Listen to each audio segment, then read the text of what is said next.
छोटी सी बातें, पर फिर भी पहले हमको रिवाइज करेंगे और देन उसके बाद हम क्वेश्चंस करेंगे। टोटल इस पे 5 आएंगी आपकी। एक में हम सर्कल के अंदर जो एंगल्स बनते हैं वो निकालना सीखेंगे, दूसरे में जो सर्कल की स्पर्श रेखा होती है टेंजेंट उसके बारे में, तीसरा जो सर्कल की जो सीकेंट लाइन होती है छेदक रेखा उसके बारे में, चौथी जो सर्कल की जो कॉर्ड होती है जीवा उसके बारे में, और पांचवी शीट जो कि सर्कल की दो सर्कल जब आपस में इंटरसेक्ट करेंगे, direct common tangent, transverse common tangent, common chord और मिसलेनियस क्वेश्चंस। ठीक है, तो इस 5 शीट्स में अपने सर्कल को खत्म कर देंगे। ठीक है भाई, चलिए और ध्यान से समझेंगे सर्कल। एकदम स्टार्टिंग से मैं आपको बताऊंगा डेफिनेशन से। सर्कल होता क्या है? सर्कल एक ऐसे पॉइंट का लोकस है, सर्कल एक ऐसे पॉइंट का लोकस है जिसकी एक फिक्स्ड पॉइंट से डिस्टेंस कांस्टेंट होती है, नियत होती है। सर्कल एक ऐसे बिंदु का बिंदु पथ है जिसकी एक निश्चित बिंदु से दूरी हमेशा बराबर होती है।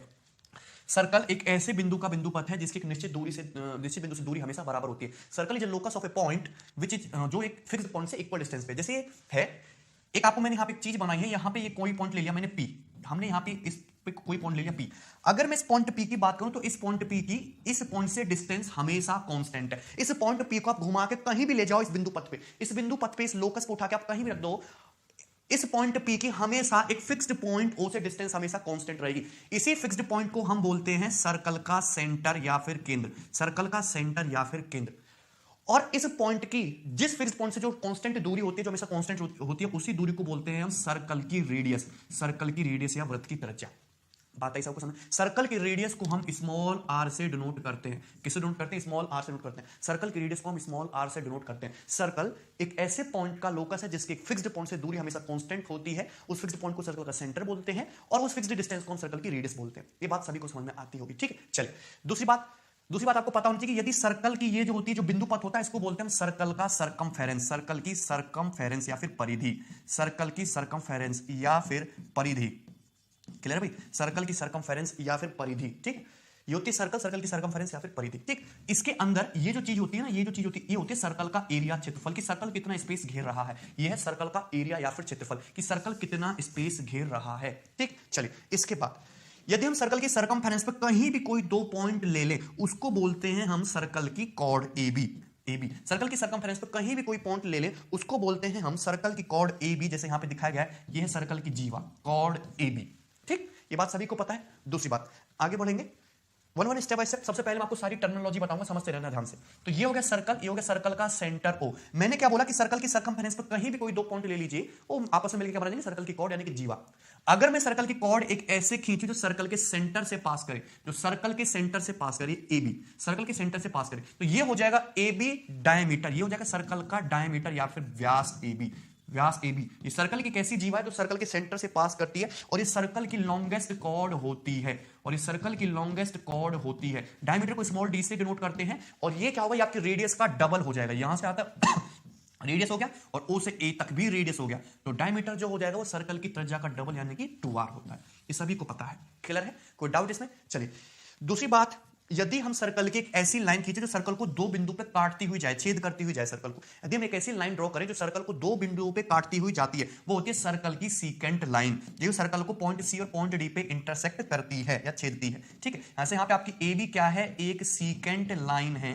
AB क्या है? सर्कल की एक सीकेंट लाइन है, छेदक रेखा, जो सर्कल को पॉइंट C और पॉइंट D पर प्रतिच्छेद करती है। ये बात सभी को पता है। ठीक, चलिए कॉर्ड के बारे में आपको पता चला, सीकेंट लाइन के बारे में आपको पता चला। फिर थर्ड देखेंगे आपको सर्कल की टेंजेंट, सर्कल की टेंजेंट लाइन या स्पर्श रेखा, सर्कल की टेंजेंट लाइन या फिर स्पर्श रेखा।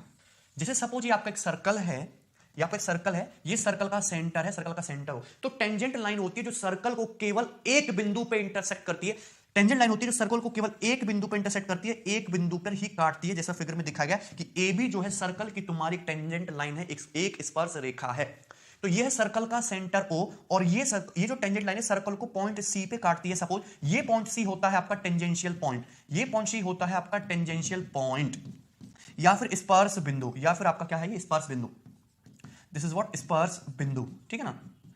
क्लियर भाई? तो ये है सर्कल की टेंजेंट लाइन AB जो सर्कल को केवल बिंदु C पर काटती है। C का हो जाएगा टेंजेंशियल पॉइंट। ये सर्कल का सेंटर हो, तो यदि मैं सेंटर O से टेंजेंशियल पॉइंट C को मिलाऊंगा, तो टेंजेंट लाइन और रेडियस के बीच में ये जो एंगल बनेगा, ये एंगल हमेशा 90 डिग्री का होता है। ये बात आपको पता होनी चाहिए कि ये एंगल हमेशा कितने डिग्री का होगा? 90 डिग्री का होगा, 90 डिग्री का होगा। क्लियर सी बात? चलिए दूसरा, यदि हम एक सर्कल खींचें, हमने एक सर्कल ड्रॉ किया कि दिस इज ए सर्कल, और हमने सर्कल की खींची एक इस तरीके से एक कॉर्ड, ये कि सर्कल की कॉर्ड या फिर जीवा AB, यह है सर्कल की कॉर्ड AB। तो सर्कल की जो कॉर्ड AB है सर्कल को दो पार्ट में डिवाइड करती है, सर्कल की जो कॉर्ड AB है सर्कल को दो पार्ट में डिवाइड करती है। एक आप देख सकते हो, एक कॉर्ड AB के नीचे है, एक पार्ट कॉर्ड AB के ऊपर है। तो हम नीचे वाले पार्ट की बात करें, जो नीचे वाला पार्ट है, हम इसकी बात करें तो ये क्या हो जाएगा, सर्कल का माइनर आर्क, यह सर्कल का माइनर आर्क, छोटा चाप। क्या है ये, माइनर आर्क। इस कॉर्ड AB ने सर्कल को दो पार्ट में डिवाइड कर दिया, एक माइनर आर्क जो कि छोटा है साइज में, और एक आपको ऊपर दिखाई दे रहा कॉर्ड AB के ऊपर जिसपे हम ग्रीन ग्रीन कर रहे हैं, यह है सर्कल का मेजर आर्क, यह है मेजर आर्क। ये क्या है, सर्कल का मेजर आर्क। कोई डाउट इसमें किसी को, ये आसान है। दूसरी बात, अगर आप यहां पे ध्यान से देखो तो कॉर्ड AB सर्कल को एरिया वाइज भी दो पार्ट में डिवाइड करती है, एक एरिया कॉर्ड AB के ऊपर है, एक एरिया कॉर्ड AB के नीचे है। यदि मैं नीचे वाले एरिया की बात करूं, ये जो एरिया है, ये जो एरिया है, ठीक है ना, ये जो एरिया ये आपका छोटा है, ये जो एरिया ये क्या है, आपका छोटा एरिया है, इसको बोलते हैं हम सर्कल का माइनर सेगमेंट। क्या है ये, माइनर सेगमेंट, ठीक है, माइनर सेगमेंट, लघु वृत्तखंड, माइनर सेगमेंट यानी कि लघु वृत्तखंड। क्लियर। एक पार्ट है इस कॉर्ड AB का, आपका इस सर्कल का कॉर्ड AB से ऊपर, जिसे आप इस तरीके से देख सकते हो, ये जो एरिया है, ये जो एरिया है, ठीक है ना, ये जो एरिया है कॉर्ड AB के ऊपर जो है, तो कॉर्ड AB के जो ऊपर जो एरिया है इसको बोलते हैं सर्कल का मेजर सेगमेंट, दीर्घ वृत्तखंड, मेजर सेगमेंट यानी कि दीर्घ वृत्तखंड। क्या है आपका सर्कल का मेजर सेगमेंट यानी कि दीर्घ वृत्तखंड। तो minor arc, major arc, minor segment, major segment, ये सब बातें आपको पता होनी चाहिए। कभी कभी डायरेक्टली वर्ड यूज करता है, minor arc, major arc, minor segment, major segment. दूसरा, सपोज ये आपका एक सर्कल है और इस सर्कल का है सेंटर O, तो ये कंप्लीट सर्कल है, लेकिन सर्कल का यदि मैं एक हिस्सा इस तरीके से काट के निकाल लूं, ये स्लाइस है, ये मैंने काट के निकाल लिया, ये थीटा स्लाइस है, ये हमने यहां से इस तरीके से काट के निकाल लिया, दिस वन हिस्सा ना, OAB, इसको मान लेते हैं OAB, इसको हम इस तरीके से काट के निकाल ले, तो ये जो होगा ये इस तरीके से आएगा, ये सर्कल का सेंटर O और ये पॉइंट A और ये पॉइंट B, और ये जो है थीटा, ये जो एंगल बना रहा है ये क्या है आपका थीटा। तो ये जो है ये होता है आपका सेक्टर ऑफ ए सर्कल। क्या है, सेक्टर ऑफ ए सर्कल, एक सर्कल का सेक्टर। क्या है, sector of a circle. Clear है, कोई डाउट इसमें, ठीक है, ये बात आपको समझ में। यदि मैं सर्कल का एक चौथाई हिस्सा लूं, यदि मैं सर्कल का एक चौथा हिस्सा लूं OCD, यदि मैं सर्कल का केवल एक चौथा हिस्सा लूं, जैसा कि यहां पे दिखाया गया OCD सर्कल का मैंने एक क्वार्टर हिस्सा लिया है, आप यहां पे देख सकते हो OCD, ठीक है, OCD। तो ये एंगल डेफिनेटली बात है कितने डिग्री का होगा, 90 डिग्री का होगा, क्योंकि पूरा सर्कल तो 360 डिग्री का। इसको बोलते हैं हम quarter circle. What is this, this is quarter circle. क्या है, क्वार्टर सर्कल या फिर क्वाड्रेंट, क्वार्टर सर्कल या फिर क्वाड्रेंट, चतुर्थांश। क्लियर है, कोई डाउट इसमें। यदि मैं किसी सर्कल का आधा हिस्सा लूं, दैट मींस लाइक दिस, ये आधा हिस्सा है ना, और आधा मैंने इग्नोर कर दिया नीचे वाला, तो इसको क्या बोलते हैं, ये है आपका semi circle. What is semi circle या फिर अर्धवृत्त, सेमी सर्कल या फिर अर्धवृत्त। ये बात सभी को पता है, यहां तक सिंपल सी है, ठीक है। चलिए आगे बढ़ेंगे। अब next one more important point ध्यान से समझना। जैसे आपके पास ये एक सर्कल है, कॉर्ड के बारे में बताऊंगा पहले मैं आपको। आपके पास एक सर्कल है, फर्स्ट पॉइंट समझना, आपके पास एक सर्कल है, यह सर्कल की एक कॉर्ड जीवा AB, सर्कल की कॉर्ड AB, और ये हो गया सर्कल का सेंटर O, सर्कल की कॉर्ड AB हो गया सर्कल का सेंटर O।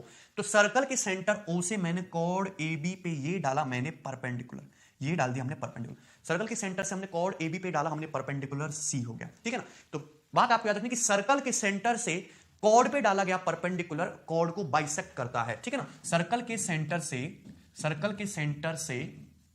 कॉर्ड पर डाला गया परपेंडिकुलर, ठीक है।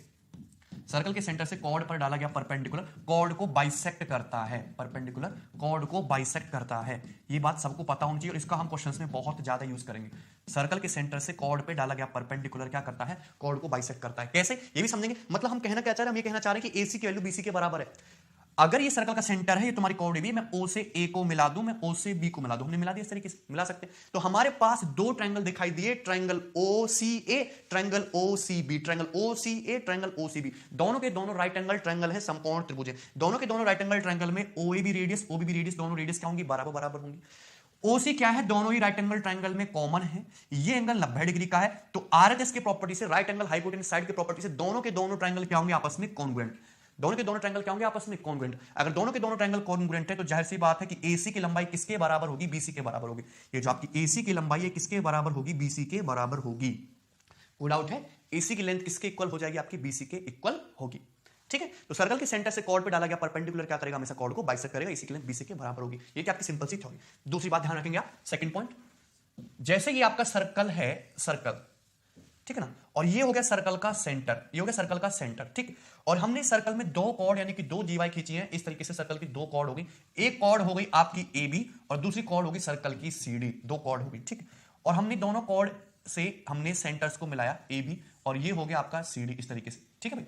चलो, तो थ्योरम ये कहती है कि यदि दोनों कॉर्ड की लंबाई बराबर है, यानी कि कॉर्ड ए बी बराबर है कॉर्ड सी डी के, कॉर्ड ए बी बराबर है कॉर्ड सी डी के, ठीक है ना, कॉर्ड ए बी बराबर कॉर्ड सी डी, यदि दोनों जीवाओं की लंबाई बराबर है तो इन जीवाओं द्वारा सर्कल के सेंटर पे बने कोण भी बराबर होंगे। एंगल एओबी बराबर होगा एंगल सीओडी के, एंगल एओबी बराबर होगा एंगल सीओडी के, एंगल एओबी इक्वल होगा एंगल सीओडी के। कॉर्ड एबी बराबर है कॉर्ड सीडी, तो एंगल एओबी बराबर किसको होना चाहिए, एंगल सीओडी के। इफ यदि कॉर्ड एबी की लंबाई कॉर्ड सीडी के बराबर है, यानी कि बराबर लंबाई की जीवाएं सर्कल के सेंटर पर सेम एंगल बनाती हैं। और ये जो एंगल एओबी है ये क्या है, तुम्हारा सेंट्रल एंगल, क्या है, केंद्रीय कोण, सेंट्रल एंगल। सेंट्रल एंगल क्या होता है, सर्कल के किसी भी कॉर्ड द्वारा, हम सर्कल की जीवा खींच लें, जीवा एबी, सर्कल की किसी भी जीवा द्वारा सर्कल के सेंटर पे बनाया गया कोण, ये जो कोण होता है ना, किसी भी जीवा द्वारा सर्कल के सेंटर पर बनाया कोण, ये क्या होता है, सेंट्रल एंगल होता है। What is this, this is central angle.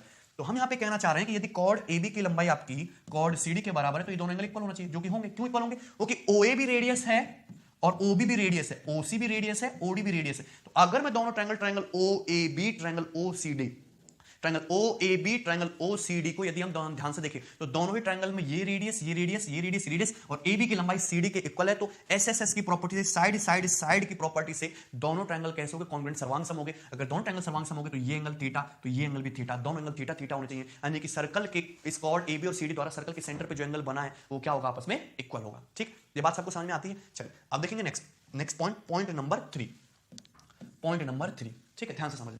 Okay, suppose अपने पास एक सर्कल है और सर्कल में दो कॉर्ड हैं, इस तरीके से दो जीवाएं हैं ए बी और सी डी, सर्कल की दो कॉर्ड हैं ए बी और सी डी, ठीक। सर्कल की दो कॉर्ड हैं ए बी और सी डी और ये लेंथ में इक्वल है, दोनों लेंथ में इक्वल है। तो कॉर्ड ए बी जो है तुम्हारी कॉर्ड सी डी के बराबर है। तो एक प्रॉपर्टी तो मैं आपको बता ही चुका हूं कि यदि दोनों कॉर्ड लेंथ में इक्वल हैं तो इस सर्कल के सेंटर पे भी इक्वल एंगल बनाएंगे। दूसरी बात कि यदि chord A B chord C D के इक्वल है तो जो आर्क होगा ना, ये आर्क इस तरीके से देख सकते हो, arc A B, minor arc ले रहा हूं मैं और ये भी मैं माइनर आर्क ले रहा हूं यहां पे, ठीक है ना। तो ये जो आर्क ए बी है ये भी आपका इक्वल हो जाएगा आर्क सी डी के। और आर्क को ऐसे दिखाते हैं कि ए बी के ऊपर आर्क बना देते हैं, आर्क ए बी इक्वल होगा आपका आर्क सी डी के। क्लियर है, सिंपल सी बात। दूसरी बात यह कि दोनों कॉर्ड की सर्कल के सेंटर से जो डिस्टेंस है वो भी इक्वल होगी, दोनों कॉर्ड की सर्कल के सेंटर से जो डिस्टेंस है वो भी इक्वल होंगी, दोनों कॉर्ड की सर्कल के सेंटर से डिस्टेंस ये भी इक्वल हो जाएंगी, यानी कि OP will be equal to O Q. यदि दोनों कॉर्ड ए बी और कॉर्ड सी डी की लंबाई बराबर है तो दोनों कॉर्ड की सर्कल के सेंटर से जो डिस्टेंस है वो क्या होंगी, इक्वल होंगी, ठीक है ना। ये बात समझ में। ये कैसे भी मैं आपको बता देता हूं, यदि मैं पॉइंट ए से ओ को मिलाऊं, पॉइंट ओ से सी को मिलाऊं, पॉइंट ओ से सी को मिलाऊं, तो सभी लोगों को पता है कि ओ ए भी रेडियस है और ओसी भी रेडियस है, ये एंगल 90 है, ये एंगल 90 है। कॉर्ड ए बी की लंबाई कॉर्ड सी डी के बराबर है, ओपी परपेंडिकुलर है, तो एपी क्या होगा, कॉर्ड ए बी का हाफ होगा, सीक्यू क्या होगा, कॉर्ड सी डी का हाफ होगा। कुल मिला के ये एपी की जो लंबाई है ये भी तुम्हारी सीक्यू के बराबर हो जाएगी ना, ए बी बाई 2 और ये सी डी बाई 2। तो आरएचएस की प्रॉपर्टी से दोनों ट्रायंगल क्या हो जाएंगे, कॉन्ग्रुएंट। अगर दोनों ट्रायंगल कॉन्ग्रुएंट हो जाएंगे तो ओपी की लेंथ फिर किसके बराबर होगी, ओ क्यू के बराबर होगी, ओपी की लेंथ किसके बराबर होगी, ओ क्यू के बराबर। क्लियर, सिंपल सी बात, सभी को पता होनी चाहिए। चलिए आगे बढ़ेंगे। नेक्स्ट और मोस्ट इंपॉर्टेंट प्रॉपर्टी जिसपे आपके पेपर में बहुत सारे सवाल आते हैं, क्या कि सर्कल के किसी आर्क द्वारा, सर्कल के किसी आर्क द्वारा सर्कमफेरेंस पे, सर्कल के किसी आर्क द्वारा सेंटर पे बना कोण, सर्कल के किसी आर्क द्वारा सेंटर पर बना कोण, सेंटर पर बना कोण, सेंटर पर बना एंगल उसी आर्क द्वारा सर्कमफेरेंस पे बने एंगल का डबल होता है, उसी आर्क द्वारा सर्कमफेरेंस पे बने एंगल का डबल होता है, उसी आर्क द्वारा सर्कमफेरेंस पर बने एंगल का डबल होता है, ठीक है ना। कोई डाउट इसमें, ये लिखते रहा करो। सर्कल के किसी आर्क द्वारा सेंटर पर बना एंगल, सर्कल के उसी आर्क द्वारा सर्कमफेरेंस पे बने एंगल का क्या होता है, डबल होता है या दो गुना होता है। वेरी वेरी इंपॉर्टेंट थ्योरम, इस पे बहुत सारे सवाल आपके पेपर में आते हैं। वैसे तो सभी लोगों को ये पता है पर इसका एप्लीकेशन नहीं कर पाते जब थोड़ा नए टाइप का क्वेश्चन आता है। कैसे, ध्यान से समझना। जैसे सपोज आपका एक सर्कल है, सपोज आपका एक सर्कल है, ठीक है। तो सर्कल का हमने, ये है सेंटर ओ, तो हमने सर्कल का एक आर्क ले लिया, ये ए बी, हमने सर्कल का ये आर्क ले लिया ए बी, दिख रहे हैं आर्क ए बी। तो इस आर्क ए बी द्वारा हमने सेंटर पे ये एंगल बनाया, एंगल एओबी, और सर्कल के इसी आर्क द्वारा ए बी द्वारा हमने सर्कमफेरेंस पे ये एंगल बनाया, सर्कमफेरेंस पे ये एंगल बनाया एसीबी। तो कहने का मतलब ये है, मैं ये कहना चाह रहा हूं कि एंगल एओबी, सर्कल के आर्क द्वारा सेंटर पे जो एंगल बना एंगल एओबी, उसी आर्क ए बी द्वारा, उसी आर्क ए बी द्वारा सर्कल की सर्कमफेरेंस पे जो एंगल बना एंगल एसीबी, उसका क्या है, हमेशा डबल होगा। उसका क्या होगा, हमेशा डबल होगा। ये बात आपको पता होनी चाहिए, ठीक है। कैसे होगा वो भी समझते ध्यान से। यदि मैं सी से ओ को मिला दूं थोड़ी देर के लिए, इस तरीके से आगे बढ़ा दूं, तो अपने को यहां पे दो ट्रायंगल दिखाई दे रहे हैं, triangle ओएसी, triangle OBC, triangle ओएसी, triangle OBC. Triangle ओएसी को ध्यान से देखो तो ओसी भी रेडियस, ओए भी रेडियस। यदि ये एंगल तुम्हारा 180 डिग्री का है तो ये एंगल भी आपका 180 डिग्री का होगा, आइसोसेलेस ट्रायंगल बन गया। यदि हम ट्रायंगल ओबीसी को ध्यान से देखें तो ओसी भी रेडियस, ओबी भी रेडियस, ये भी आइसोसेलेस ट्रायंगल बन गया, यानी कि ये एंगल y डिग्री का तो ये एंगल भी y डिग्री का, इक्वल इक्वल होगा कि नहीं। ट्रायंगल ओएसी का ये एंगल क्या है, एक्सटीरियर, ये एंगल कितना हो गया आपका 2x, x + x 2x। Triangle OBC का एक एक्सटीरियर y + y, ये एंगल कितने का हो गया तुम्हारा 2y, हो गया कि नहीं। यानी कि एंगल एओबी कितना आया तुम्हारा, एंगल एओबी हो गया 2 × x + y, और एंगल एसीबी कितना हो गया x + y। एंगल एसीबी कितना x + y, और उसका डबल ही तो है एंगल एओबी। ये तो x + y है, x + y को, इस एंगल को यदि मैं थीटा कहता हूं तो 2x + y है, फिर कितना हो जाएगा आपका 2 थीटा। क्लियर है। तो सर्कल के किसी आर्क द्वारा सर्कमफेरेंस पे बना कोण, सर्कल की साइड द्वारा सेंटर पे बना कोण, उसी आर्क द्वारा सर्कमफेरेंस पे बने कोण का क्या होता है, डबल होता है, आपको पता होना चाहिए, ठीक। चलिए दूसरी सेकंड प्रॉपर्टी ध्यान से देखेंगे एंगल वाली। सपोज अपने पास एक सर्कल है और ये सर्कल का हमने एक आर्क ले लिया AB, हमने सर्कल का एक आर्क ले लिया AB, समझते रहना ध्यान से। तो मुझे पता है कि इस आर्क AB द्वारा यदि मैं सेंटर पे एंगल बनाऊंगा तो 2 थीटा, और सर्कमफेरेंस पे एंगल बनाऊंगा तो थीटा। इस आर्क AB द्वारा मैं सर्कल की सर्कमफेरेंस पर कहीं पे भी एंगल बना लूं, कहीं पे भी एंगल बना लूं, यहां पे कहीं पे भी, ये एंगल भी थीटा होगा, ये एंगल भी थीटा होगा, ये एंगल भी थीटा होगा, आपको पता होना चाहिए कहीं भी। और यदि मैं सेंटर पे एंगल बनाता हूं, यहां पे मैंने कहीं सेंटर पे एंगल बनाया उसी आर्क द्वारा, तो सेंटर पे जो आप एंगल बनाओगे वो कितना होगा फिर आपका 2 थीटा। सेंटर पे कितना एंगल बनेगा इस आर्क AB द्वारा, 2 थीटा। ये बात सभी को पता है, ठीक। चलिए अब इसमें कंफ्यूज नहीं होना है, मैं आपको जैसे ये मैंने फिर एक से सर्कल बनाया, ठीक है, और हमने यहां पे सर्कल का एक आर्क लिया AB, ये हमने सर्कल का आर्क लिया AB, पर कौन सा आर्क ले रहा हूं इस बार मैं, ये ले रहा हूं मेजर आर्क, इसलिए मैं हमेशा आर्क वर्ड यूज करता हूं। सर्कल का मैंने मेजर आर्क लिया AB, दिखा रहा सबको। अब इस मेजर आर्क AB द्वारा बाकी बची खुची सर्कमफेरेंस पे कहीं भी कोई एंगल बना लीजिए, वो हमेशा बराबर होगा, ये एंगल भी थीटा और ये एंगल भी थीटा, ये दोनों एंगल इक्वल इक्वल होंगे, थीटा थीटा।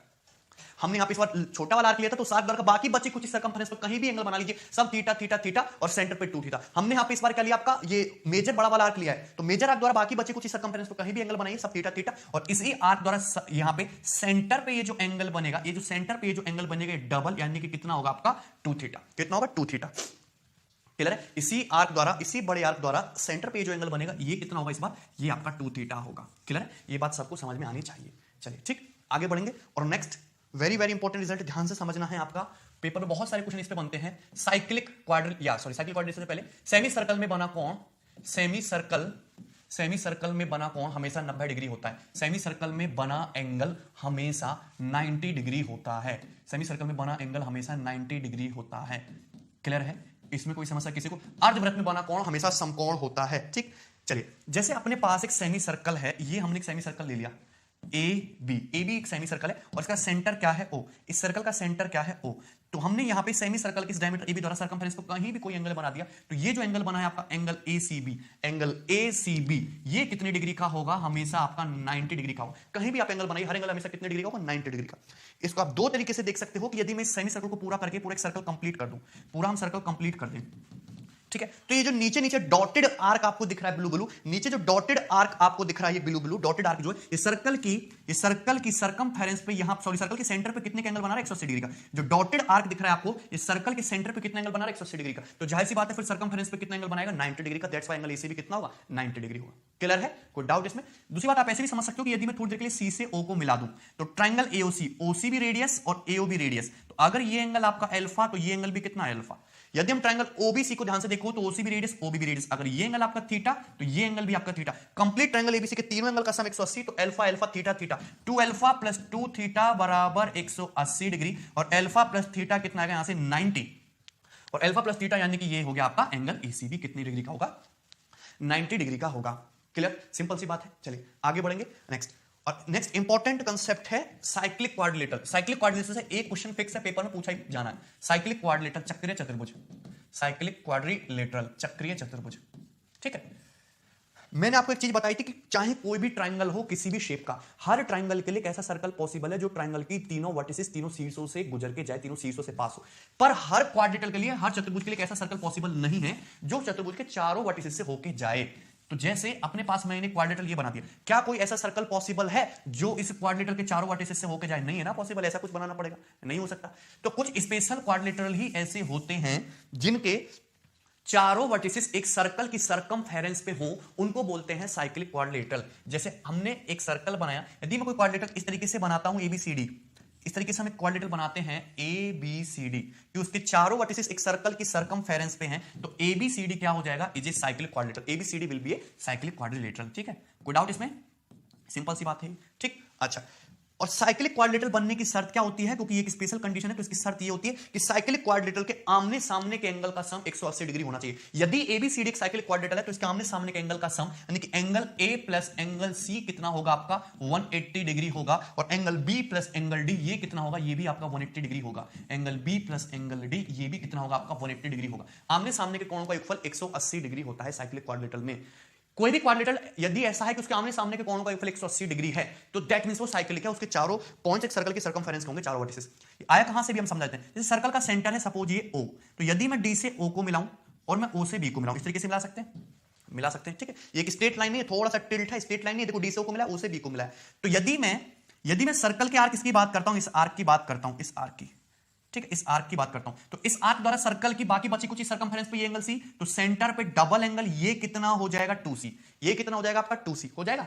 क्लियर है? बहुत सिंपल सा प्रूफ मैं बताऊंगा। यदि मैं सर्कल की आर्क की बात करता हूं, आर्क डीसीबी, इस आर्क की बात करता हूं, आर्क डीसीबी, तो इस आर्क द्वारा सर्कल की सरकमफेरेंस पे ये वाला एंगल कितना है आपका A डिग्री का, कितना है आपका A डिग्री का, ये वाला एंगल A, तो उसी आर्क द्वारा सेंटर पे एंगल डबल यानी कि कितने का हो जाएगा 2A डिग्री का हो जाएगा।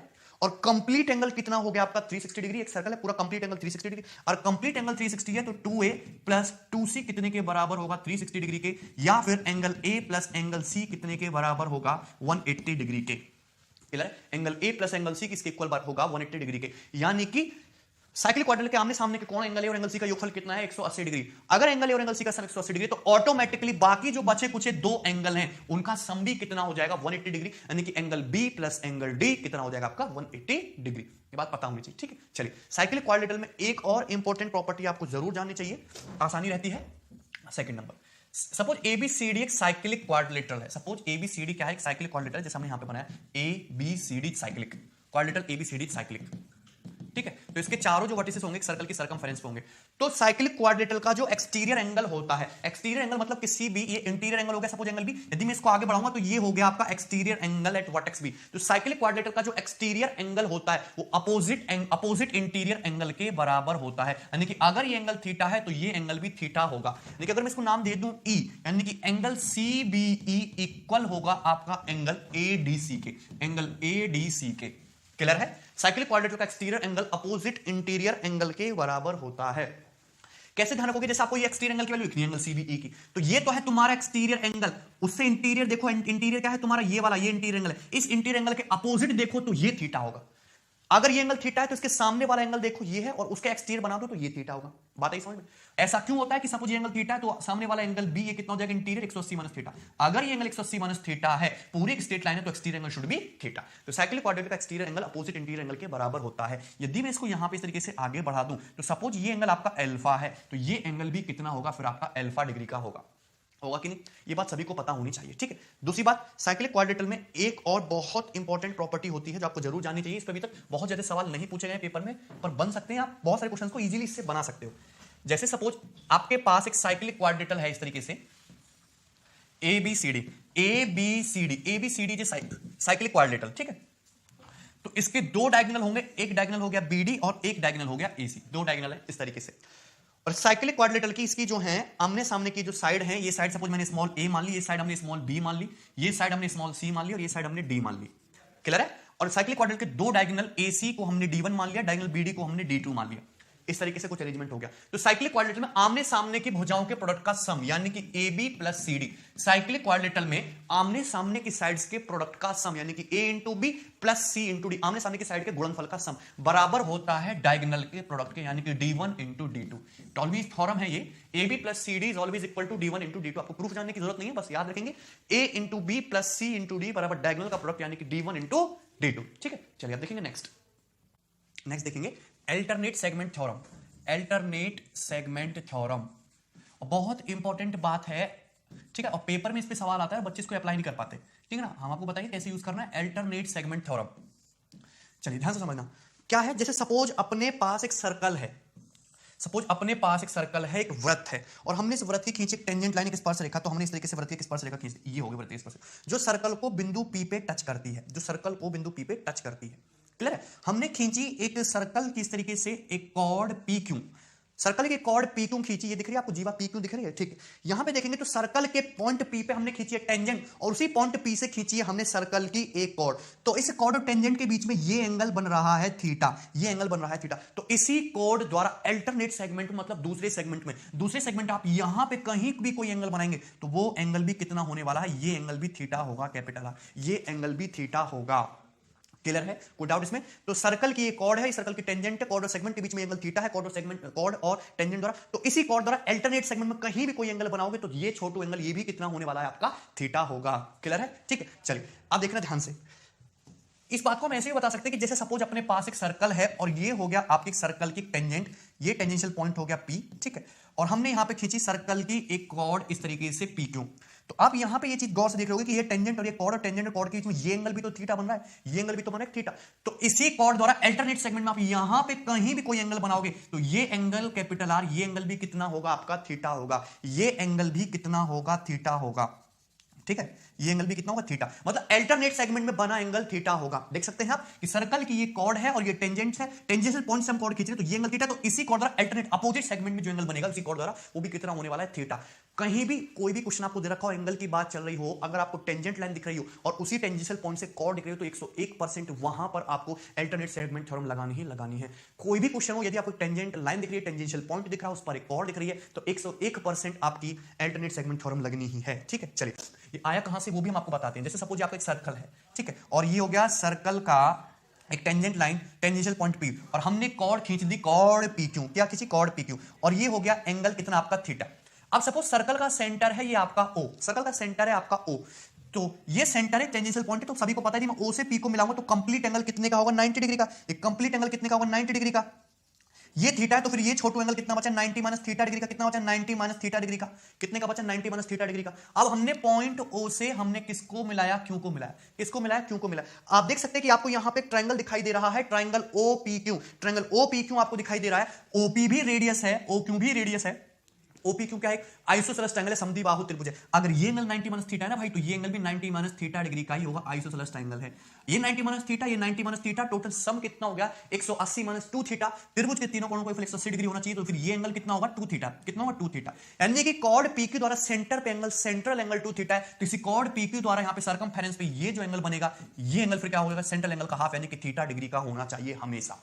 क्लियर है? तो इस तरीके से आपकी अल्टरनेट सेगमेंट थ्योरम ये निकल के आती है, बहुत आसान तरीका है। ठीक है, तो आपको हमेशा याद रखना है कि टेंजेंट और कॉर्ड और अल्टरनेट सेगमेंट आपकी ये थ्योरम लगनी ही लगनी है। दूसरी बात ध्यान से समझेंगे, एक नेक्स्ट वेरी इंपॉर्टेंट और मोस्ट इंपॉर्टेंट पॉइंट को समझेंगे one by one, step by step. Suppose ये एक आपका सर्कल है, सपोज ये एक आपका सर्कल है, हमने किस तरीके से वृत्त बना दिया आपका, ठीक है, और इस सर्कल का सेंटर है ओ, सर्कल का सेंटर है ओ, और सर्कल के बाहर कहीं कोई पॉइंट पी है, सर्कल के बाहर कहीं कोई पॉइंट पी है, और इस पॉइंट पी से मैंने सर्कल की दो स्पर्श रेखाएं खींची, टेंजेंट तो इस तरीके से खींचेंगी, ये हो गई दो टेंजेंट, ये हो गई दो टेंजेंट। तो ये टेंजेंट जो है सर्कल को पॉइंट ए और पॉइंट बी पे स्पर्श करती है। सर्कल के बाहर किसी बिंदु पी से सर्कल की दो टेंजेंट पी ए और पी बी खींची गई हैं। ए और बी क्या है, आपके टेंजेंशियल पॉइंट है, टेंजेंशियल पॉइंट है, स्पर्श बिंदु। ये सर्कल का सेंटर हो, सर्कल के सेंटर ओ से मैंने ए को मिलाया, हमने ओ से बी को मिलाया, देख सकते हैं इस तरीके से हमने मिलाया। कोई डाउट? थ्योरम ये कहती है कि सर्कल के बाहर से खींची गई स्पर्श रेखाएं बराबर होती हैं, यानी कि पीए बराबर क्या होना चाहिए, पीबी। सर्कल के बाहर से खींची गई स्पर्श रेखाएं बराबर होती हैं, यानी कि टेंजेंट पीए की लंबाई वही होनी चाहिए जो टेंजेंट पीबी की लंबाई होती है। देखते ध्यान से क्या रिजल्ट निकल सकते हैं। ये है टेंजेंशियल लाइन पी है, ये है सेंटर, ये है तुम्हारी रेडियस, तो ये एंगल कितने का होना चाहिए, 90 डिग्री का। रेडियस और टेंजेंट लाइन के बीच में टेंजेंशियल पॉइंट पर कितने एंगल का बनेगा, 90 डिग्री का एंगल। रेडियस होगी टेंजेंट लाइन, ये टेंजेंशियल पॉइंट हो गया, तो ये एंगल कितने का होगा, 90 का। ये एंगल कितने का होगा, 90 डिग्री का। ये एंगल कितने का होगा, 90। तो 90 90 180। तो ये जो आपके पास एक क्वाड्रिलेटरल बन के आया O A P B, O A P B, ये हमेशा एक साइक्लिक क्वाड्रिलेटरल होगा, तो किसके आमने सामने के कोणों का योगफल कितना, 180 डिग्री। तो O A P B will be a cyclic quadrilateral, will be a cyclic quadrilateral. O A P B क्या होगा, हमेशा एक चक्रीय चतुर्भुज होगा। ओ ए पी बी सबसे पहली बात तो क्या होगा, हमेशा एक साइक्लिक क्वाड्रिलेटरल होगा। ठीक है, यदि मैं पॉइंट ओ से किसको मिला दूं, पी को मिला दूं, हमने पॉइंट ओ से पी को मिला दिया, तो आपको यहां पे दो ट्रायंगल बनते हुए दिखाई दे रहे हैं। एक है ट्रायंगल ओ ए पी, दूसरा है triangle O B P. Triangle O A P, triangle OBP, दो त्रिभुज आपको यहां पे दिखाई दे रहे हैं। दोनों ही ट्रायंगल में ये OA रेडियस है, OB रेडियस है। दोनों ही ट्रायंगल में ये एंगल 90 डिग्री, ये एंगल 90 डिग्री दिख रहा है, दोनों राइट एंगल है। और OP 90 डिग्री के सामने हाइपोटेनियस दोनों में कॉमन है, दोनों में क्या है, कॉमन है। यानी कि दोनों के दोनों ट्रायंगल कैसे हैं, सर्वांग सम है, कॉन्ग्रुएंट ट्रायंगल है, एकदम डिट्टो सेम है। Triangle OAP is congruent to triangle OBP. दोनों के दोनों ट्रायंगल सर्वांग सम है। अगर दोनों के दोनों ट्रायंगल सर्वांग सम है, ध्यान से सुनना, सर्वांग सम है, तो ये पहली बात तो ये होने वाला है कि आपका दोनों टेंजेंट की लंबाई जो है पीए बराबर पीबी हो जाएगा, करस्पॉन्डिंग लेंथ इक्वल हो जाएंगे, पीए बराबर पीबी। पीए और पीबी करस्पॉन्डिंग साइड है, दोनों की लेंथ क्या हो जाएगी, इक्वल हो जाएगी, दोनों कॉन्ग्रुएंट ट्रायंगल हो गए आरएचएस की प्रॉपर्टी से। अगर ये एंगल तुम्हारा थीटा है तो ये एंगल भी कितना हो जाएगा आपका थीटा, यानी कि ये जो लाइन होगी तुम्हारी एंगल बाइसेक्टर भी हो जाएगी पीओ। ये थीटा है 90 तो ये कितना हो जाएगा 90 माइनस थीटा, ये थीटा है 90 तो ये कितना हो जाएगा 90 माइनस थीटा। ये आपका कॉम्बिनेशन बनने जा रहा है, मतलब जो चीज ऊपर है वही चीज नीचे एकदम मिरर इमेज है। क्लियर है? थीटा 90 90 माइनस थीटा, पीए की लंबाई पीबी के बराबर है। क्लियर? कोई डाउट इसमें? ये चीज आपको हमेशा याद रखनी कि ये लाइन हमेशा एंगल बाइसेक्टर भी होगी, थीटा थीटा होगा 90 माइनस थीटा, 90 माइनस थीटा होगा, कोण टेंजेंट पीए की लंबाई टेंजेंट पीबी के बराबर होगी। ठीक है, चलिए आगे बढ़ेंगे। नेक्स्ट और वेरी इंपॉर्टेंट चीज ध्यान से समझते हैं। सपोज आपका ये एक सर्कल है, सपोज आपका एक सर्कल है और काफी बड़ा बना दिया मैंने ना, ठीक है कोई बात नहीं। सर्कल के बाहर कहीं कोई पॉइंट पी है और इस पॉइंट पी से मैंने सर्कल की दो टेंजेंट लाइन स्पर्श रेखाएं खींची इस तरीके से, ये होगी दो स्पर्श रेखाएं पीए और पीबी, सर्कल की दो स्पर्श रेखाएं पीए और पीबी हो गया, और ये हो गया सर्कल का सेंटर ओ, सर्कल का सेंटर ओ। ठीक है, हमने सेंटर ओ से दोनों टेंजेंशियल पॉइंट को मिलाया, इस तरीके से मिलाएंगे तो ये एंगल कितने का होगा 90 डिग्री का होगा, ये एंगल कितने का होगा, ये एंगल भी आपका 90 डिग्री का होगा। ओएपीबी क्या होगा, साइक्लिक क्वाड्रेटिकल होगा। अगर थोड़ी देर के लिए सपोज ये एंगल आपका थीटा है, ये एंगल थीटा है, तो फिर ये एंगल कितने का होगा, ये एंगल आपका 180 माइनस थीटा होगा, क्योंकि इनका सम 180 तो बाकी बचे दोनों का सम भी 180 डिग्री का होना चाहिए। ये एंगल आपका 180 माइनस थीटा होगा। अब सर्कल के आर्क यदि एबी की बात करो तो इस आर्क एबी द्वारा सेंटर पे 180 माइनस थीटा, तो फिर सरकमफेरेंस पे ये एंगल हाफ यानी कि 90 माइनस थीटा बाई 2 होगा। 180 माइनस थीटा का हाफ 90 माइनस थीटा बाई 2 होगा। अगर ये एंगल 90 माइनस थीटा बाई 2 है, इसको आर नाम दे देते हैं, तो यहां पे ये मैं बना दूं इस तरीके से एस, इस तरीके से बना दूं यदि मैं एस, तो ये ए आर बी एस क्या बन गया, एक साइक्लिक क्वाड्रिलेटरल। अगर ये 90 माइनस थीटा बाई 2 है तो ये एंगल कितना हो जाएगा 90 प्लस थीटा बाई 2, ये एंगल कितना होगा 90 प्लस थीटा बाई 2। तो ये भी एक कॉम्बिनेशन होता है एंगल्स में, आपको किसी भी एक एंगल की वैल्यू दे देगा और कोई सी भी एक एंगल की वैल्यू पूछ लेगा। ये theta 90 plus theta by 2, 180 minus theta 90 minus theta by 2, आपको पता होना चाहिए। फॉर्मूला याद नहीं भी करोगे इसको तो भी कोई दिक्कत नहीं, पर आपको कांसेप्ट बेसिक पता होना चाहिए। मैंने जनरलाइजेशन बता दिया, theta 180 minus theta 90 minus theta by 2, ये एंगल कितना होगा आपका 90 प्लस थीटा बाई 2। कोई डाउट इसमें, कोई समस्या किसी प्रकार की? ठीक है, चलिए आगे बढ़ेंगे और नेक्स्ट और वेरी इंपॉर्टेंट रिजल्ट देखेंगे। एसएससी मेंस के पेपर में इस पे सवाल भी पूछा गया है, ठीक है, और अच्छी बात आपको समझ में आनी चाहिए। जैसे सपोज ये आपका एक सर्कल है, जैसे आपका सर्कल है और ये हो गया आपका सर्कल का सेंटर ओ, ठीक, और सर्कल के बाहर कहीं कोई पॉइंट पी है, मैंने पॉइंट पी से सर्कल की दो स्पर्श रेखाएं टेंजेंट लाइन इस तरीके से खींच दी है, ये हो गया आपका पीए और ये हो गया आपका पीबी टेंजेंट लाइन, ठीक, और हमने सर्कल की एक और स्पर्श रेखा खींची है इस तरीके से जो दोनों टेंजेंट लाइन को आपकी इस तरीके से काट रही है।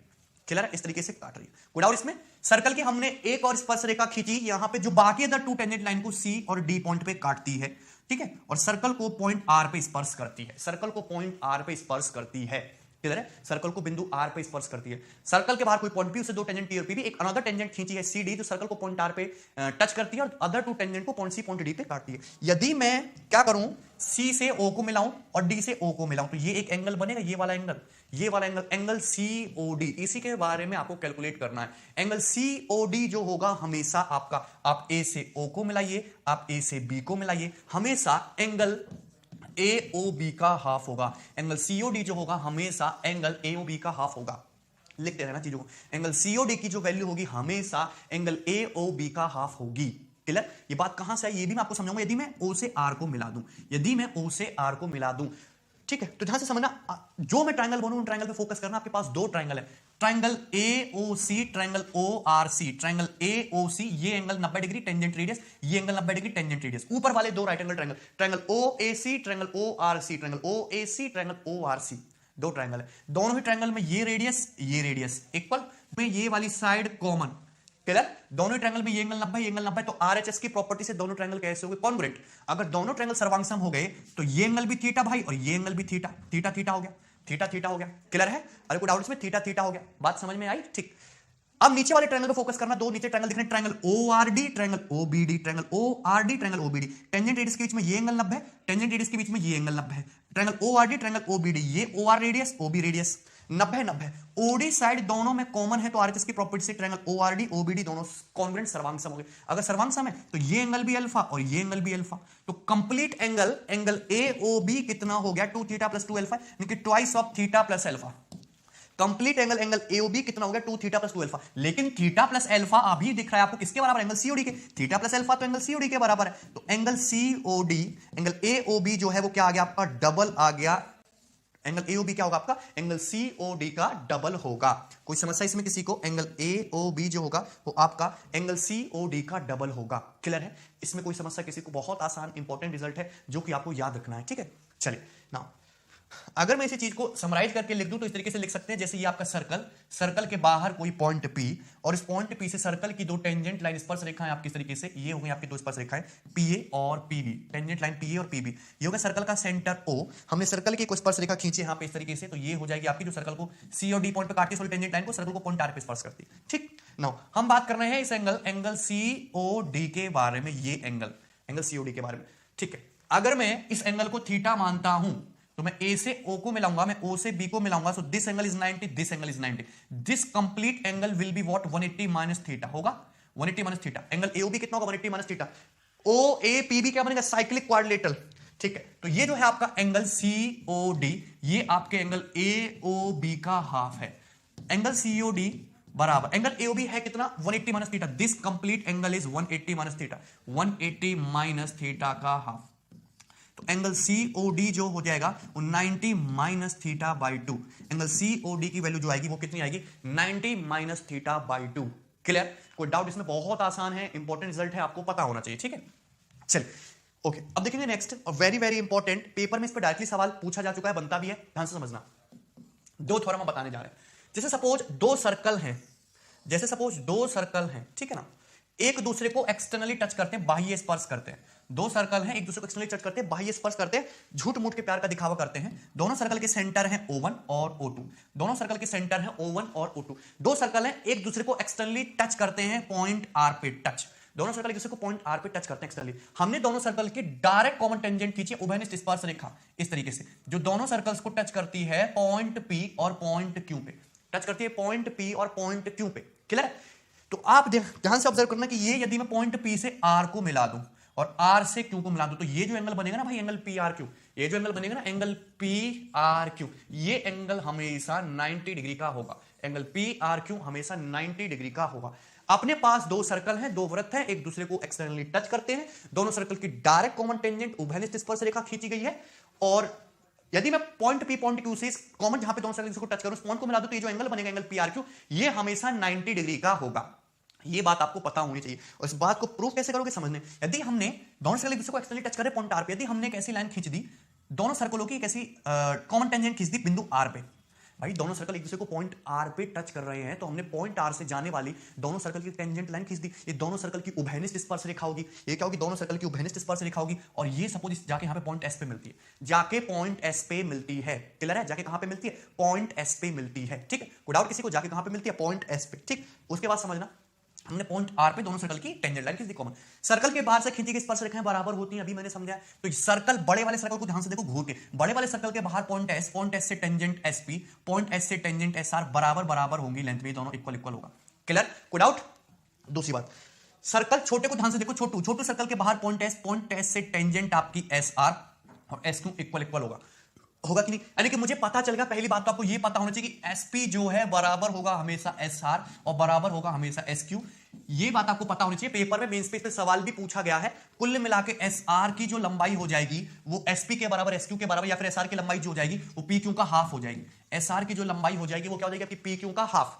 SR की जो लंबाई हो जाएगी वो क्या हो जाएगी आपकी, PQ का हाफ हो जाएगी, PQ बाई 2। क्लियर, अगर मैं ट्रायंगल PRQ को ध्यान से देखूं, ट्रायंगल PRQ ध्यान से देखो, ट्रायंगल PRQ यही है, और यहां पे एक पॉइंट है S, इस तरीके से पॉइंट है। ठीक है, PS की लंबाई SQ के बराबर, यानी कि S क्या हो गया, मिड पॉइंट, और SR के बराबर। और ऐसा सिर्फ किसमें होता है, ऐसा सिर्फ राइट एंगल ट्रायंगल में होता है। मैंने आपको कितनी बार बताया है कि ये एक सेमी सर्कल पे बन जाएगा, ये एंगल 90 डिग्री का हो जाएगा। राइट एंगल ट्रायंगल में ही ऐसा होता है कि किसी भी वर्टेक्स से यदि आप अपोजिट साइड के मिड पॉइंट को मिलाओ तो SP, SQ और SR इक्वल इक्वल आ जाएगा, क्योंकि सर्कल की सर्कमफेरेंस पे आ जाएगा, और S आपका सेंटर बन जाएगा उस सर्कल का, और ये क्या हो जाएगा आपका 90 डिग्री का एंगल हो जाएगा। यानी कि तीनों पॉइंट क्या होंगे, इस तरीके से होंगे, सेमी सर्कल पे होंगे, और आपका ये जो एंगल PRQ ये कितना होगा, 90 डिग्री का होगा। क्लियर, कोई डाउट इसमें, बहुत आसान है, इंपॉर्टेंट पॉइंट है। ठीक, चलिए आगे बढ़ेंगे और नेक्स्ट रिजल्ट देखेंगे, ध्यान से समझना है, ये भी मोस्ट इंपॉर्टेंट है। ठीक है, चलिए जैसे सपोज आपका एक सर्कल है, एक वृत्त है। ठीक है, ये सुंदर सा मैंने वृत्त बनाया, सर्कल है, और ये हो गया सर्कल का सेंटर O, ये है सर्कल का सेंटर O। अब मैंने यहां पे सर्कल का एक डायमीटर, एक व्यास खींच दिया इस तरीके से, डायमीटर AB, सर्कल का diameter AB, so this is the diameter of circle. Clear है, हमने सर्कल के दोनों डायमीटर के एंड पॉइंट्स पे खींची है टेंजेंट लाइन यानी कि स्पर्श रेखा। तो ये एक टेंजेंट लाइन होगी और दूसरी ये एक टेंजेंट लाइन हो गई। क्लियर? हमने सर्कल के दोनों डायमीटर के एंड पॉइंट्स पे इस तरीके से खींची है स्पर्श रेखा। क्लियर है? सर्कल के दोनों डायमीटर के एंड पॉइंट्स पे हमने इस तरीके से खींची स्पर्श रेखा। कोई समस्या इसमें? किसी को कोई दिक्कत नहीं है? अब हमने सर्कल की एक और टेंजेंट खींची है जो इन दोनों टेंजेंट लाइन को इस तरीके से कट करती है। दिख रहा सबको? ठीक है, तो ये हो गया सपोज आपका पॉइंट P, ये हो गया पॉइंट Q और ये हो गया पॉइंट R। हमने सर्कल के डायमीटर बनाया AB, दोनों डायमीटर के एंड पॉइंट पे हमने स्पर्श रेखाएं खींची हैं, इस तरीके से बढ़िया से खींचेंगी, कोई समस्या नहीं। और एक अनदर टेंजेंट खींची है PQ, जो एक RQ जो सर्कल को पॉइंट P पे टच करती है। ठीक है, हमने R से O को मिलाया है और हमने O से Q को मिलाया, इस तरीके से मिला देंगे। तो यहां पे बीच में आपको एक सुंदर सा एंगल बनता हुआ दिखाई देगा, ये वाला angle ROQ। Angle ROQ will always be 90 degree. Angle ROQ हमेशा 90 डिग्री का होगा। एंगल ROQ हमेशा 90 डिग्री का होगा। आपको ये थ्योरम पता होनी चाहिए। क्लियर है? कोई डाउट? चलिए कैसे मैं आपको बताता हूं। यदि हम O से P को मिला दे, तो टेंजेंट और रेडियस 90 डिग्री, टेंजेंट और रेडियस 90 डिग्री, टेंजेंट और रेडियस ये एंगल भी 90 डिग्री। ठीक है, चलिए ऊपर वाले दो ट्रायंगल को फोकस करना, triangle RAO, triangle POR, triangle RAO, triangle POR, दोनों ट्रायंगल को फोकस करना। 90 डिग्री 90 डिग्री, OA भी रेडियस, OP भी रेडियस, OR दोनों में कॉमन। तो दोनों ट्रायंगल कैसे? ऊपर वाले सर्वांग सम। अगर सर्वांग सम है तो ये एंगल भी थीटा और ये एंगल भी थीटा, थीटा थीटा हो जाएगा इक्वल इक्वल। क्लियर? नाउ नीचे वाले दोनों ट्रायंगल पे फोकस करो, triangle OPQ, triangle OBQ, triangle OPQ, triangle OBQ, ये एंगल 90, ये एंगल 90, OB भी रेडियस, OP भी रेडियस और OQ दोनों में कॉमन। तो RHS की प्रॉपर्टी से दोनों ट्रायंगल सर्वांग सम हो जाएंगे। अगर सर्वांग सम है तो ये एंगल भी अल्फा और ये एंगल भी अल्फा हो जाएगा। तो पूरा कंप्लीट एक straight angle theta plus theta alpha plus alpha, 2 theta plus 2 alpha पूरा कितना हो गया? 2 थीटा प्लस 2 अल्फा पूरा कितना हो गया? 180 डिग्री। यानी कि थीटा प्लस अल्फा कितना आ जाएगा आपका? 90 डिग्री। अगर थीटा प्लस अल्फा 90 डिग्री है और थीटा प्लस अल्फा ही क्या है आपका? थीटा प्लस अल्फा ही तो एंगल ROQ है। यानी कि angle ROQ will always be 90 degree. Angle ROQ क्या होगा? हमेशा 90 डिग्री होगा। क्लियर है? ठीक है। अगर मैं सर्कल की रेडियस OP को स्मॉल r मानता हूं और R से P तक की दूरी को हम मानते हैं x और P से Q तक की दूरी को हम मानते हैं y, तो क्या किसी को लगता है कि R बराबर होगा अंडर रूट XY के? R बराबर किसके होगा? अंडर रूट XY के। कैसे? हमने आपको एक चीज बताई है कि कोई भी राइट एंगल ट्रायंगल हो लाइक ABC, यदि तुम हाइपोटेन्यूज पे परपेंडिकुलर डालोगे BD, तो BD का जो स्क्वायर होगा वो AD इंटू CD के बराबर होगा। ये बोला है। BD स्क्वायर किसके बराबर होगा? AD इंटू CD के। ये भी तो एक राइट एंगल ट्रायंगल है, ट्रायंगल ROQ, जिसमें ये एंगल 90 डिग्री है। तो R क्यों क्या हुआ? हाइपोटेन्यूज पे डाला, परपेंडिकुलर 90, ये परपेंडिकुलर तो रेडियस R है, तो R का स्क्वायर बराबर होना चाहिए RP into PQ, that means X into Y, यानी कि R बराबर अंडर रूट XY। तो ये सब आपके रिजल्ट्स हैं जो आपको पता होने चाहिए। सिंपल सी बातें थी, आपको आती भी होंगी। अब जो करने वाले वो करेंगे हम इस पे क्वेश्चंस।